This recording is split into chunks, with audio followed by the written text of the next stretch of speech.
Vous voudriez optimiser votre Windows pour avoir plus de FPS en jeu? Utilisez Atlas OS. Alors Atlas OS c'est quoi? C'est juste un programme qu'on installe au-dessus de Windows et qui est censé supprimer des programmes inutiles. L'envoi des données télémétriques, enfin bref, ce genre de choses qui ralentissent votre PC pour rien, juste pour le bon plaisir de Microsoft. Et donc Atlas OS est censé augmenter vos FPS en jeu ainsi que vos performances globales. Donc on va tester ça tout de suite. Tout d'abord, on va rechercher l'OS sur internet, juste là, voilà. A modification of Windows designed for enthusiasts. Oh yeah. Bon, maintenant, faut juste que je trouve où est le lien de téléchargement. Installing Atlas, installation guide, allons-y. En gros, il faut la configuration nécessaire pour Windows 10 11 et un CPU 64 bits. Bon, bah classique quoi. Nous, on va choisir la version la plus récente, donc Windows 11. En français, c'est mieux. Maintenant qu'on a l'ISO, allons sur VMware, nouvelle machine, Windows 11. On va lui attribuer un peu de puissance pour voir un peu ce que ça donne en réalité. Donc, à la limite 16 Go c'est pas mal. Bon, dans un premier temps, on va juste installer Windows de manière classique. Français, je souhaite installer Windows 11, en effet. D'ailleurs, rien à voir, mais je crois qu'ils ont changé le menu avec la 24H2, non? Le menu était pas comme ça avant. Je sais pas quand ça a changé, mais ça a changé. Je n'ai pas de clé de produit. Je sais pas s'il y a une version spécifique à prendre. Ok, Windows 10 Pro is recommended. Ok, en règle générale, de toute façon, je prends la version Pro, donc bon. Ah oui, j'ai oublié d'activer le TPM sur la VM, je suis débile. On relance. Cette fois, il y a le TPM quand même. Ouais, ça a vraiment changé par contre l'interface. Bon, suivant. Et installé. Même cette interface, elle a changé. Mais je sais vraiment pas de quand ça date. N'hésitez pas à me le dire en commentaire. Ok, donc on commence l'install de manière générale classique. Voilà, on choisit la langue du clavier. Donc Shift et F10 en même temps. Voilà, ça va nous ouvrir le CMD. Et maintenant, il faut faire un bypass OOBE. Donc c'est pour ne pas avoir à se connecter au compte Microsoft et envoyer. Ah, je savais pas que ça relançait carrément Windows. Étonnant. Ah, faut que je rechoisisse. Ok. Comment je vais l'appeler? Atlas OS. Ça sera très bien. Pourquoi il a besoin de redémarrer à ce moment-là? Bizarre. Configuré pour une utilisation personnelle. Bon, ça après, c'est pas dit dans la doc, donc je pense qu'on s'en fout en réalité. Mais bon, visiblement ça n'a pas marché. L'OOBE. Alors, j'ai essayé des trucs hors caméra et dans la console, j'ai juste mis contrôle net connexion et j'ai désactivé la carte réseau et juste en faisant suivant après ça m'a juste proposé de créer un compte local, donc assez simple en somme. Mot de passe ça sert à rien et sinon bon bah le reste c'est une install classique quoi. Maintenant que Windows est installé, on va reconnecter internet. Voilà, hop, activé. Et le retour d'internet. C'est parfait. Alors maintenant, on va juste voir s'il y a des mises à jour à faire. Normalement, ça les a fait... Bon, bah voilà, j'ai rien dit. Enfin, ça a dû faire certaines mises à jour pendant l'installation. Parce que j'ai eu un gros moment où il y avait juste des installations. Donc par logique, il y a quand même une partie des mises à jour qui a déjà été faite. Mais il faut faire les mises à jour quand même. Pour les mises à jour, c'est bon. Maintenant, on va vraiment installer Atlas OS. Donc il faut aller sur le site, évidemment. Get started, already follow the guide. Et ensuite, il faut télécharger deux machins. Faut que j'extrais les deux sur le bureau. Voilà. Donc ça va pas être utile pour moi parce que je veux télécharger les drivers automatiques. Et donc, je vais lancer AME Wizard. Oui, faut que je mette ça là-dedans. Faut que je désactive la sécurité, ce qui paraît assez logique quand même. Et je désactive tout. Voilà. Et donc maintenant, normalement, je peux continuer.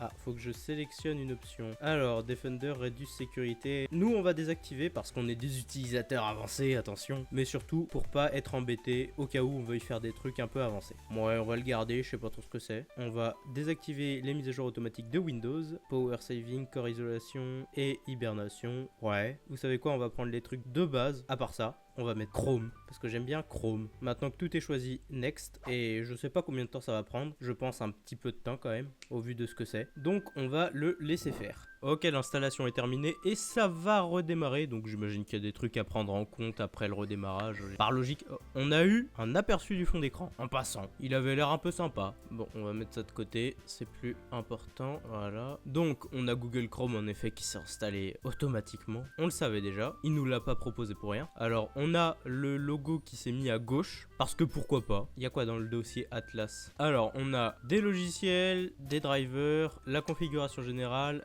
des configurations pour l'interface, j'imagine, des configurations Windows, des configurations avancées, sécurité et troubleshooting. Donc j'imagine que c'est pour réparer les problèmes quand il y en a. Donc déjà on va voir ce qu'il y a dans software. Donc je pense que c'est les trucs qui se sont exécutés automatiquement pendant l'installation. Genre là par exemple je sais qu'ils ont retiré Edge. Si on tape Edge, vous voyez il n'y a plus Edge. Install software.cmd. Ça peut installer des logiciels. Attendez, à la limite ce qu'on va faire c'est lancer installsoftware.cmd. Peut-être que ça va nous proposer d'installer. Voilà, c'est ça. Ça nous propose d'installer certains logiciels. C'est plutôt pratique pour les logiciels de base. Genre par exemple si on veut Discord, Steam, Putty, VLC. C'est des trucs assez classiques qu'on pourrait utiliser. Et donc là, ça nous propose de les installer plus simplement. Et franchement, c'est cool. C'est cool. C'est cool. Donc nous, on va se choisir un petit cocktail de logiciels qu'on va pouvoir utiliser. Par exemple, on va se dire qu'on veut 7-zip. OBS, je vais pas l'utiliser parce que bon, c'est pas non plus très utile là pour cette utilisation. Google Chrome, on l'a déjà. On va voir comment ça réagit quand il y a déjà le logiciel. MSI Afterburner, CPU. Bon, pour le coup, je les aurais utilisés si on était sur un vrai PC pour voir un peu si ça fonctionne. Là, c'est pas le cas, donc ça marchera juste pas. Discord, tiens. Notepad++, Steam, Everything parce que c'est pratique. Everything, je vous conseille de l'utiliser. Alors Explorer Patcher, ça peut être pratique. VLC, Putty. Voilà. Donc là, déjà, on a un truc pas mal. Donc ça va prendre plus ou moins de temps en fonction de la connexion, en fonction de... Ah, attendez. Oui, vas-y, essaie de l'installer. Bon, voilà, donc vous voyez, ça n'a pas fonctionné. Après, je sais pas si ça se trouve, ça n'a pas fonctionné, mais ça n'a pas de rapport. J'espère que c'est pas le cas. Enfin, j'espère que c'est le cas, justement. Parce que là, Discord, il arrive à s'installer. Steam, est-ce qu'il va réussir à s'installer ? Ça, je suppose que c'est, mais je lui fais confiance. Google Chrome, bon, Google Chrome, bah, il s'est juste lancé, quoi. Hop, VLC, on installe. Putty, on installe. 7-zip, on installe. Et je pense que c'était le dernier. Ah non, il y avait Notepad++. Ah non, il y avait encore Explorer Patcher. Décidément, j'en ai oublié des trucs. Cette application ne peut pas fonctionner car elle provoque des problèmes de sécurité ou de performance dans Windows. Une nouvelle version est peut-être disponible. Oh, bon, c'est pas grave, annulé. Donc, quasiment toutes les applications qu'on avait demandées ont été installées. Donc là, on voit, on a Discord, Steam, Everything, VLC. On a aussi Putty qui doit être installé. Voilà, il est là. On a Google qui était déjà installé et malheureusement Explorer Patcher a eu un problème. Ça arrive, hein, ça peut pas être parfait, mais pour l'instant c'est pas mal. Donc d'ailleurs, on rappelle quand même qu'à la base c'est pour économiser des performances Atlas. Donc est-ce que... Ah, il ment pas, hein. Il ment pas du tout. Regardez, là la mémoire elle est très peu utilisée. Et le processeur aussi. Et ça c'est pas mal. On va afficher les 4 cœurs du processeur. Voilà. Déjà, il n'y a pas de publicité mensongère. C'est-à-dire que ça fait ce que ça dit. Donc ça j'apprécie. Ah non, je viens de vérifier. A priori, ça utilise un peu plus de RAM que ce que ça dit, mais en même temps, j'ai allumé des trucs, donc je vais essayer de les éteindre et voir ce que ça fait. Hop, on ferme tout. On va là-dedans, on va fermer Discord. Parce que Discord, ça prend un peu de RAM quand même, malgré tout. Et en fermant Discord, c'est presque à ce que ça dit, donc je pense que ça varie en fonction de la config. Mais ça utilise environ 1,4 Go de RAM. En effet, c'est assez impressionnant. Et donc, l'utilisation CPU est entre 2 et 3%, ce qui est pas trop mal. Ah, on a même 1%. Mais en soi, juste pour afficher le graphique, déjà ça prend de la puissance, donc bon, c'est pas forcément très sympathique. Maintenant, on va tester les performances sur Windows 11. Donc c'est une VM avec les mêmes performances, hein, on peut voir. Et on voit qu'au niveau de l'utilisation du processeur... Ah non, ça se calme. Est-ce que ça va se mettre tranquillement à peu près vers 3-4%? Ouais. En faisant rien, on est à peu près au même niveau sur Atlas OS et sur Windows 11 classique. Au niveau de la mémoire aussi, il me semble. À ce niveau-là, ça va. Par contre, en faisant quasiment rien, on augmente déjà un peu le processeur là. Ça va. On n'est pas non plus dans quelque chose d'abusé. Donc, déjà, on va aller sur Google. On va aller faire un petit truc classique sur Google. Voir si jamais ça prend beaucoup de perf. Et Google, bon, enfin Chrome. On rappelle quand même que ça bouffe pas mal de puissance. Hein. Enfin, ça bouffe pas mal de RAM. Chrome, ça aime bien la RAM. Donc, on va aller sur YouTube. On va aller voir mon youtubeur préféré. Voilà. Ah, franchement, une vidéo sur les cartes SIM. Ça doit être cool ça. Oh non, je peux pas la liker. Quel dommage. Mais vous pouvez la liker. Donc, n'hésitez pas à vous abonner et à liker. Bon, l'auto-promo c'est fait. Ça a l'air de fonctionner, mais je vais mettre en 1080. Parce que je rappelle quand même qu'il n'y a pas de carte graphique dédiée, normalement. À moins que ce soit celle de mon PC de base. Allez, en 4K. Je le fais souffrir un peu. Ah, non, je confirme. C'est le processeur qui décode. Mais ça fonctionne.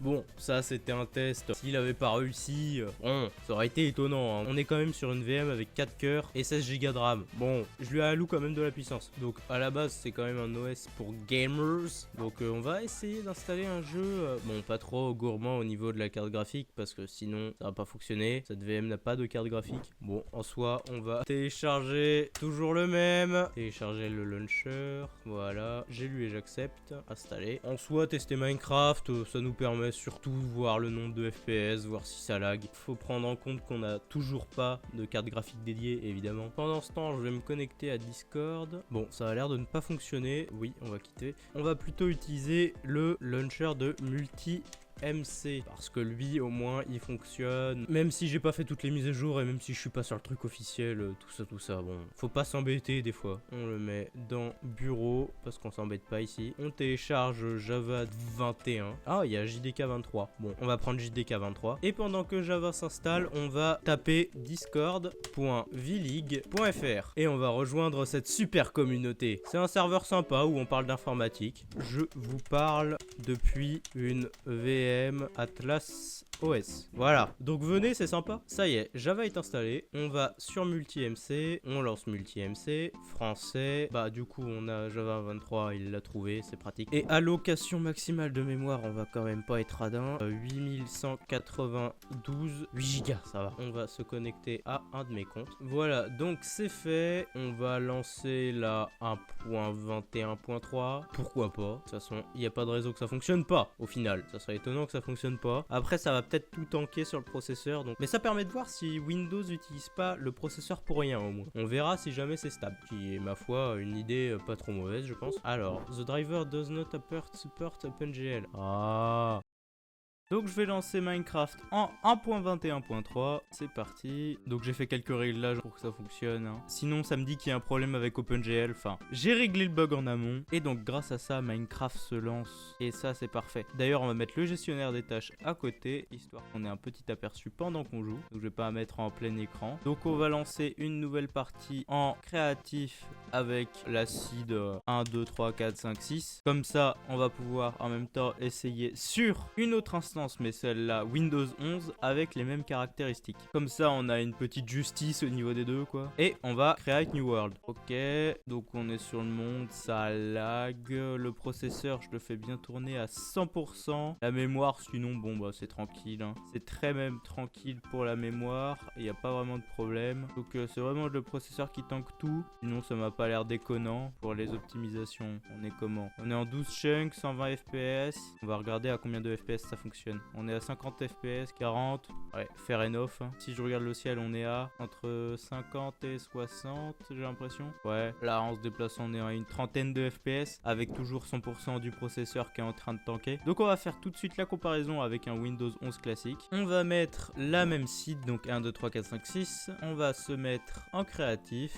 Et on va créer le nouveau monde. Ok, donc première vue, c'est pas mieux, c'est pas pire. On va mettre le nombre de FPS. 18, 15, 22, 26, 37. Ouais, on n'est pas mieux, on n'est pas pire, j'ai l'impression. Ça donne quoi au niveau des vidéos settings? On est dans les mêmes choses, donc... Ouais, 120 fps, donc on est sur les mêmes vidéo settings. Il n'y a donc pas vraiment de raison. C'est peut-être un tout petit peu mieux du côté d'Atlas OS, mais pas de manière phénoménale en tout cas. Donc ça, je vois que c'est pas beaucoup mieux. Enfin, c'est peut-être un petit peu la mémoire qui était peut-être un petit peu moins sollicitée. Mais franchement, la différence est pas ouf quoi. Et ensuite, on va faire péter un peu de TNT. On va en mettre 10 histoire de... Enfin, 10 encore, c'est vraiment assez tranquille, hein, franchement. Voilà, donc une petite structure de TNT comme ça, voilà. On fait péter. C'est assez tranquille, hein. C'est pas non plus hyper compliqué pour le processeur là pour le coup. Ouais, tranquille. Bon, j'ai pas les résultats moi de mon côté là pour l'instant, mais je pense que Windows 11 fera pas mieux. En tout cas, je pense qu'Atlas OS fera pas pire, même si à la limite peut-être que les deux vont être au même niveau. Enfin, bref, on peut éteindre Minecraft maintenant. Sinon, on va faire exploser de la TNT. Paf paf. La TNT elle explose. Ouais, ok. Bah écoutez, ça fonctionne, hein. Bon, c'est peut-être un petit peu mieux du côté d'Atlas OS, mais c'est pas flagrant, c'est pas phénoménal. Maintenant, pour un petit test intéressant, il va falloir que j'installe Wireshark. Wireshark. En gros, ça va me permettre de voir quels paquets partent de mon ordinateur. Donc ça va me permettre d'analyser un peu le réseau. Donc on va voir si ça désinstalle bien tous les outils de télémétrie qui envoient tout plein d'informations à Microsoft. Je vais éteindre Google pour ça évidemment, parce que sinon forcément ça va envoyer de l'info. Wireshark, ouvrir, next.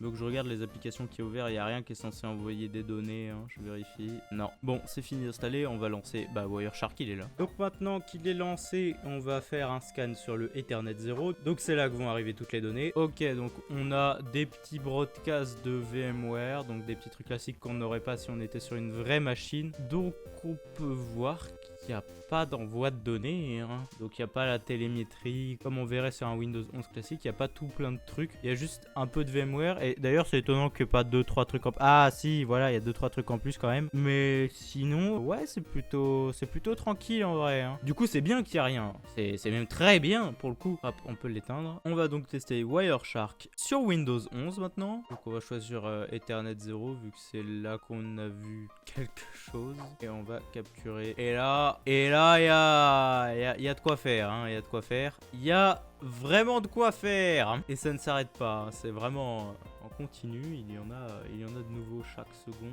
Et c'est terrible de voir autant de trucs là. Et ça, c'est surtout de la DNA télémétrique, des trucs qui vont être envoyés chez Microsoft. Enfin, c'est bien nul quoi. Enfin bref, on a compris. Pour conclure sur ce Atlas OS, bah il n'y a pas vraiment de raison de ne pas l'installer. C'est-à-dire que c'est bon pour les performances. Et pour la plupart des PC, on aime bien. Ça arrête les données télémétriques. Et ça, c'est vraiment appréciable quand même. Ça optimise un peu. Puis ça a un design pas trop mauvais. Donc franchement, c'est pas une révolution. Mais ça peut être bien pour des PC pas trop puissants. Ça va optimiser. Donc pour le coup, je ne peux que vous le conseiller de le mettre. Genre vraiment, il n'y a pas vraiment de problème avec. Même pour des gens qui l'utilisent vraiment tous les jours. Screen à l'appui. Donc je vais lui mettre 8 sur 10. Parce que ça reste Windows 11 après tout, hein. C'est pas non plus un vrai OS.